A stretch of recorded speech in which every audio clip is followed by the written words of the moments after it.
In 2006, 38-year-old Truman Duncan was a 10-year experienced worker at a rail yard in Cleburne, which is just outside of Dallas, Texas. A rail yard is basically an area where all the freight cars and boxcars get sorted, loaded, and assembled.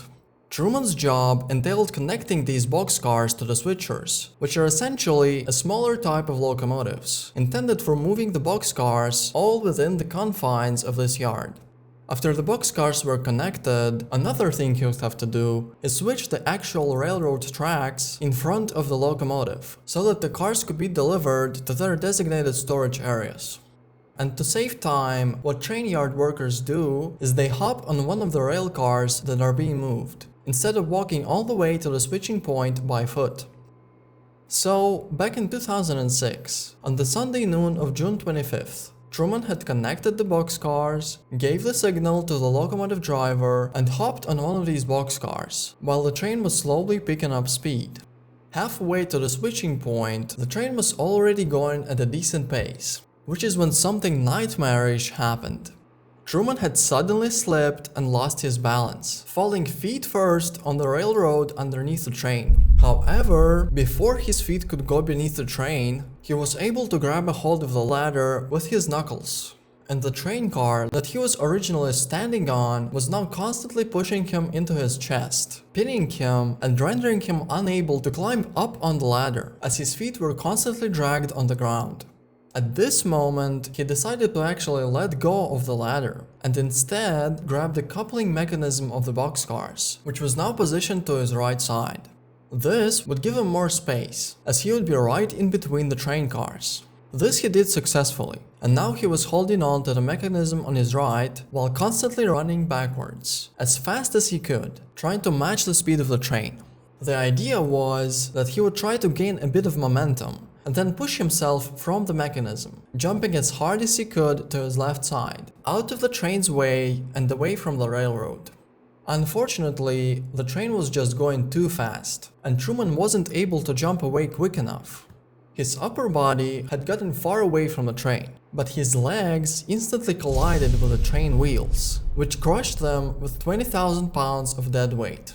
The first wheel actually ran over his legs, but after that, his legs got stuck between the second pair of wheels and their braking mechanism, twisting the legs around the axle and constantly dragging Truman for nearly 80 feet before the train came to a stop. Miraculously, he was still conscious at this point, and after looking around in his pockets, he was able to find his phone. Here's the actual recording of his 911 call.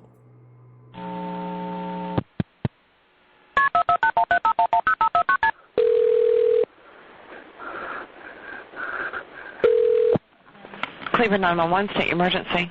I'm at Gunners in Southwest. I got ran over by the rail cars.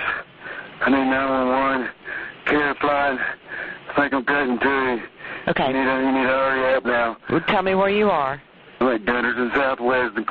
Gunderson's? Yeah. And someone got ran over by a rail car? Yes, me.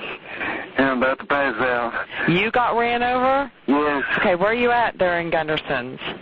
Cleveland, Texas. You got to hurry now. I understand you're in Cleveland, Texas. Stay on the line for me. Southwest. Southwest? About to pass out. Get some shock. Okay, tell me your name. Tell me your name, sir. Truman Duncan. Him. Okay, hurry up now, because I'm about to pass out. Okay, can you stay on the line for me, please? Can't talk much longer. Hurry. Stay with me here. Stay on the line, okay? After calling the authorities, fearing that he won't survive this accident, Truman was also able to call his family and say goodbye to them. The first responders quickly swarmed the area. At first, they had a little trouble actually finding Truman, since the train yard was huge, and the authorities had no information on which track the accident actually took place.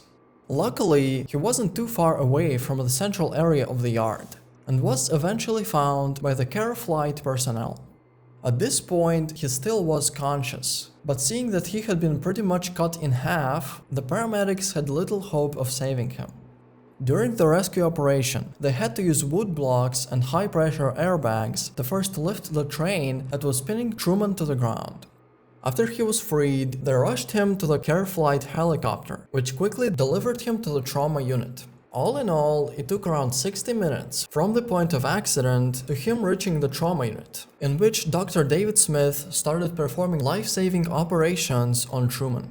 Dr. Smith stated that at this time, Truman had lost half the blood in his body and his left leg, while his right leg was holding on by a single muscle. His abdomen was also severely cut up, leaving just one little cell layer of tissue between his intestines and the outside world. But miraculously, the vital organs were not seriously harmed. 23 surgeries were performed on Truman in the following 42 days, and he had only awoken from a coma after 3 full weeks. It took many long months of rehabilitation for Truman to be able to return to his full productive life. After his convalescence, he was actually able to return to his work in the rail yard, though now as a billing office worker. He was able to adapt to the new circumstances with great success. To this day, he is completely independent, able to play casual sports, drive, and even swim. Truman continues to be an inspiration for handicapped people and people with limited mobility, including some heroes of war.